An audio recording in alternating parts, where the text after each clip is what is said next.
വയനാട് ഇരുളം അങ്ങാടിശ്ശേരിയിലെ ഭൂപ്രശ്നത്തിന് പരിഹാരമില്ല. വർഷങ്ങളോളം നിയമപോരാട്ടം നടത്തിയിട്ടും കൈവശ ഭൂമിയുടെ ഉടമസ്ഥാവകാശം തിരികെ ലഭിക്കാതെ 30-ലേറെ കർഷക കുടുംബങ്ങൾ ദുരിതത്തിലാണ്.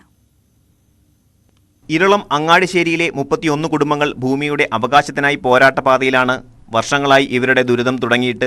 ഇരുളം വില്ലേജിൽ 22.25 ഏക്കർ ഭൂമിയാണ് പതിറ്റാണ്ടുകളായി കുടുംബങ്ങളുടെ കൈവശമുള്ളത്.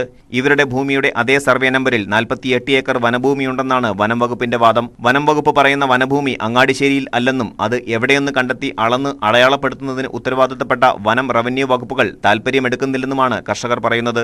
ഇത് കാരണം കൈവശക്കാരിൽ നിന്ന് 2005 ശേഷം ഭൂനികുതിയും സ്വീകരിക്കുന്നില്ല.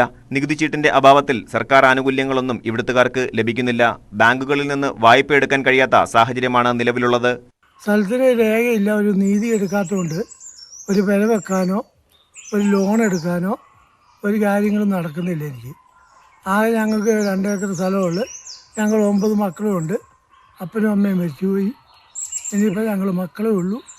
അതുകൊണ്ട് ഞങ്ങൾക്ക് രേഖ ഇല്ലാതുകൊണ്ട് നീതി എടുക്കാതെ ഞങ്ങളുടെ ഒരു കാര്യങ്ങളും നടക്കില്ല. 55-56 വരെ നീതി എടുത്തതാണ്. ഇപ്പോൾ ഈ സ്ഥലത്തിന് പലരും അവകാശികളായി രംഗത്ത് വന്നിട്ടുണ്ട്. തൊട്ടടുത്ത് തന്നെ ഒരു 60 ഏക്കർ സ്ഥലത്തിന് വിഷയമുണ്ട്. പിന്നെ നോട്ടിഫിക്കേഷൻ വന്നതാണ്. ആ സ്ഥലമാണോ ഞങ്ങളുടെ സ്ഥലമാണോ നോട്ടിഫിക്കേഷൻ ഉള്ളതെന്ന് ഫോറസ്റ്റ് ഡിപ്പാർട്ട്മെൻറ്റിനും പറയാൻ കഴിയുന്നില്ല, ഞങ്ങൾക്കും പറയാൻ കഴിയുന്നില്ല, റവന്യൂവിനും പറയാൻ കഴിയാത്ത കയറില്ലാതെ കെട്ടിയിട്ടിരിക്കുന്ന അവസ്ഥയിലാണ് ജനങ്ങൾ. ആകെ ബുദ്ധിമുട്ടിലാണ്. ആരോട് പറയും എന്നുള്ള ഇതിലാണ്. ലാൻഡ് ട്രിബ്യൂണൽ മുമ്പാകെ ഹാജരായ വനമുദ്യോഗസ്ഥൻ ഡിവിഷണൽ ഫോറസ്റ്റ് ഓഫീസർ ഭൂമി സംബന്ധമായി റിപ്പോർട്ട് നൽകുമെന്ന് അറിയിച്ചിരുന്നു. പക്ഷേ ഇതുവരെ റിപ്പോർട്ട് സമർപ്പിച്ചില്ല.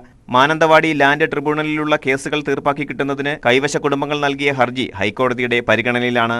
ന്യൂസ് 18 വയനാട്.